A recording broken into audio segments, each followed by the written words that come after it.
آگے اللہ فرماتے ہیں اس میں پھر اور بہت سارے احکام ہیں, وقت بہت کم ہے, آگے میں نے سورہ نور بھی تھوڑی سی بیان کرنی ہے. سورہ نور میں اللہ نے بہت سارے احکام دیے, 5 منٹ میں جلدی جلدی. پہلا حکم اللہ نے یہ دیا, الزانیۃ والزانی فاجلدوا کل واحدۃ منہما مئۃ جلدہ, کل واحد منہما مئۃ جلدہ. جو زنا کرنے والا مرد اور زنا کرنے والی عورت, حکومت کو خطاب ہے کہ ان کو چوک میں لے کر آؤ اور دونوں کی پشتوں پہ 100 کوڑے مارو. اے اللہ چھپڑ میں بند کمرے میں, نا ولیشہد عذابہما طائفۃ من المؤمنین, پوری ایک مسلمانوں کی پبلک دیکھ رہی ہو ان کم بختوں کو.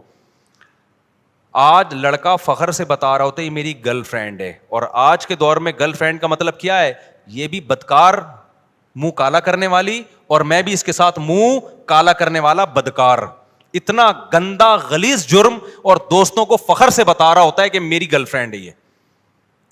جب بھی کوئی آپ کے سامنے دیکھو, نہی علی المنکر اپنی استطاعت کے بقدر فرض ہے. میں یہ نہیں کہہ رہا جو زنا کر رہے ہیں آپ کوڑے مارنا شروع کر دو, اس کی آپ کو اتھارٹی نہیں ہے, لیکن اتنا آپ کا فرض بنتا ہے جب کوئی دوست بتایا کرے نا میری گرل فرینڈ ہے, بول کام تو بھنگیوں اور چماروں والے کر رہا ہے, شکل سے شریف لگتا ہے, کام کیا کر رہا ہے, بھنگیوں چمارے والے, اور تھوڑے دن میں تیری شکل بھی بھنگیوں اور چماروں جیسی ہونے والی ہے. سمجھتے ہو کہ نہیں سمجھتے؟ بہت گندا غلیظ عمل ہے. قرآن کیا کہہ رہے ہیں, ان دونوں کو کھڑا کر کے کیا کرو, بے غیرتوں کو 100 کوڑے مارو چوک پہ. یہ غیر مسلموں کا کام ہے بھائی, مسلمانوں کے نہیں ہے. یہ بولو یار تیری بھابھی کا فون آیا ہے, میری وائف کا فون آیا ہے, مجھے اپنی بیوی سے, جب کوئی مجھے بتاتا ہے نا مجھے اپنی بیوی سے محبت ہے, اللہ کی قسم خوشی ہوتی ہے. ایک خاندانی آدمی ہے,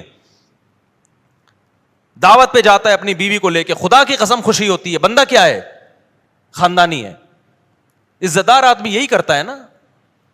تو یہ گرل فرینڈ بوائے فرینڈ بھنگی اور چماروں کے کام ہیں. اللہ کو اتنا غضب ہے. اور یہ تو اللہ نے غیر شادی شدہ کے بارے میں کہا, شادی شدہ کے بارے میں حدیث متواتر ہے کہ ان کو تو زمین میں گاڑ کے کیا کیا ہے نبی نے, پتھر مارے. حالانکہ نبی سے زیادہ رحم دل کوئی بھی نہیں ہے. اتنا غضب, اللہ کا حکم, نبی بھی رحم دل ہیں, نبی تو نہیں چاہتے تھے اس طرح کریں, لیکن حکم کس کا ہے بھئی, اللہ کا. اب میرے پاس آپشن نہیں ہے. زمین میں گاڑ کے پتھر مارے گئے, پتھروں سے زندہ. ایسا نہیں ہوتا کہ زانی مرد اور زانی عورت کو بے ہوشی کا انجیکشن لگا کے رجم کیا جائے گا, نا نا نا نا. جو شادی شدہ یہ زنا کر رہا ہے اس کو تو اس طرح سے مارنے کا حکم ہے. اتنا غلیظ اتنا پلید عمل ہے یہ اسلام کی نظر میں. تو جو غیر مسلم کر رہے ہیں, انگریز کر رہے ہیں, وہ نہیں مانتے آخرت کو, ان کو کرنے دو, یا فیس بک پہ دینا شروع کر دو بھنگی چمار. میں آپ لوگ کے لیے جو آپ میں سے یہ کر رہا ہے اس کے لیے لفظ استعمال کر رہا ہوں.